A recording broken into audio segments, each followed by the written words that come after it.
अस्सलामुअलैकुम, मैं हूं यासिर पीरजादा। आप देख रहे हैं मेट्रो 7 पाकिस्तान। आइए चलते हैं खबरों की जानिब। पाकिस्तान और जनूबी अफ्रीका के दरमियान पहला T20 मैच आज जाएगा। मैच पाकिस्तानी वक्त के मुताबिक रात 9 बजे डरबन में शुरू होगा। साबिक कप्तान बाबर आजम 39 रन बनाकर T20 में सबसे ज्यादा रन बनाने वाले खिलाड़ी बन जाएंगे। बाबर आजम ने 126 मैचेस में से 4192 रन स्कोर कर रखे हैं, जबकि भारत के रोहित शर्मा 159 मैचेस में 4231 रन के साथ पहले नंबर पर मौजूद हैं। बाबर को रोहित का रिकॉर्ड तोड़ने के लिए 39 रन दरकार हैं। शाहिन अफरीदी को T20 इंटरनेशनल में 100 विकेटें मुकम्मल करने के लिए सिर्फ 3 विकेटें दरकार हैं।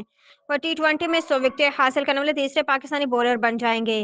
ताहम जनूबी अफ्रीका के खिलाफ पाकिस्तान की मुमकिन प्लेइंग 11 सामने आ गई है।